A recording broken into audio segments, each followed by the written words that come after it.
Bonjour à toutes et à tous, je suis ravi de vous retrouver pour notre rendez-vous du jour sur Gfinance Umoa Markets. Installez-vous confortablement, on commence tout de suite. On démarre avec l'international. Après plusieurs séances de hausse, les marchés européens marquent une petite pause. Le CAC 40 perd 0,24%, tandis que le DAX 40 reste bien orienté, en hausse de 0,69%, porté par l'industrie allemande. De l'autre côté de l'Atlantique, l'ambiance est tout autre. Wall Street continue sur sa lancée. Le Dow Jones progresse de 0,76% et le Nasdaq Composite gagne 0,33%. Pourquoi ? Parce que les résultats d'entreprise sont bons, très bons même. Plus des 3/4 des sociétés du S&P 500 ont dépassé les attentes. Une dynamique positive, surtout pour la tech. Dans l'actualité bancaire, un soulagement, les banques ayant financé le rachat de Twitter par Elon Musk, désormais X, ont enfin écoulé les 13 milliards de dollars de dette. Dernier bloc placé à 98 cents par dollar. Et au final, elles sortent gagnantes avec près de 3 milliards de dollars d'intérêts empochés. Enfin, sur les marchés de matières premières, le Brent reste stable autour de 64 dollars. L'or joue pleinement son rôle de valeur refuge à plus de 3300 dollars l'once. Et l'euro-dollar reste calme autour d'1,13. Voilà pour le panorama mondial. On traverse maintenant la Méditerranée, direction l'Afrique de l'Ouest. Plusieurs actualités importantes cette semaine dans la région. D'abord, la CEDEAO valide le plan de travail 2025 à 2027 de son Fonds pour l'agriculture et l'alimentation. L'objectif, lutter contre l'insécurité alimentaire qui touche près de 50 millions de personnes, notamment au Nigeria. Ensuite, la BCAO resserre l'étau sur les fintech. Désormais, pour opérer, elles devront avoir une licence et au moins 100 millions de CFA de capital. Une volonté d'encadrer le secteur, mais qui inquiète les plus petits acteurs.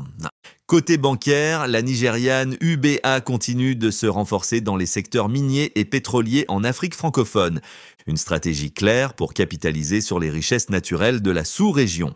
À Cotonou, les BRVM Awards 2025 ont mis à l'honneur la cession de parts publiques dans les entreprises, une dynamique qui favorise le financement économique via le marché. Enfin, quelques brèves à ne pas manquer. La Guinée-Bissau lève 12,5 milliards de francs CFA sur le marché régional. La BAD et la BID s'allient pour mobiliser 3,2 milliards de dollars sur des projets communs. Et au Sahel, le Mali, le Burkina Faso et le Niger soutiennent une initiative marocaine pour accéder à l'Atlantique, de quoi désenclaver la région à moyen terme.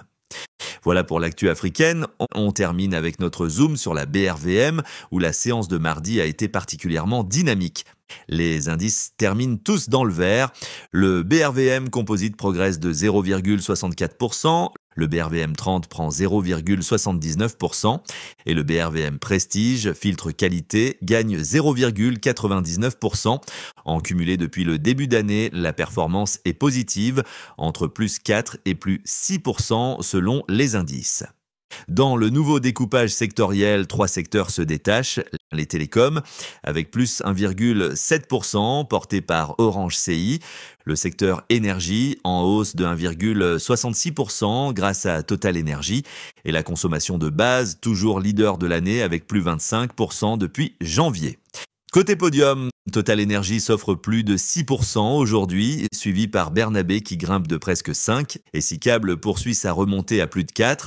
Dans la zone rouge, Sicor CI chute de 7%, Unilever corrige de près de 7%, mais avec un gain annuel de presque 60%, ETI Togo perd un peu plus de 6%.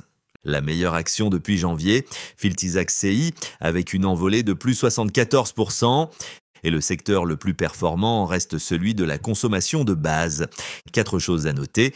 Le 1er mai, jour férié, pas de cotation à la BRVM. Le dividende Sonatel arrive le 22 mai, détachement le 20.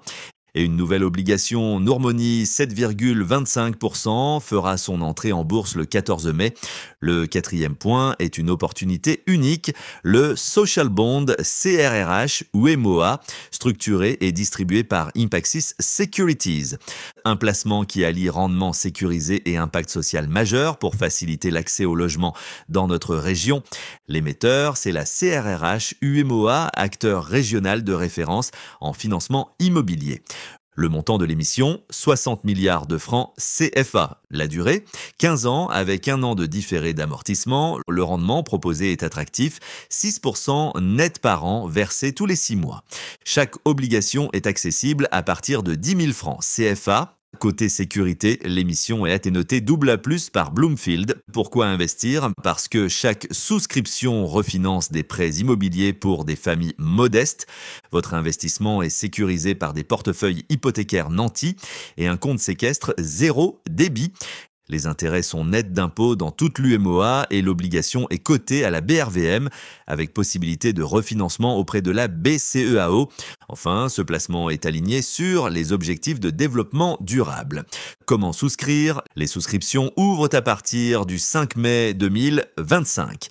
Rendez-vous directement dans les bureaux d'Impaxis Securities à Dakar ou Abidjan ou par email, adresse en description. C'était tout pour aujourd'hui. Merci de votre attention. On se retrouve bientôt pour un nouveau décryptage.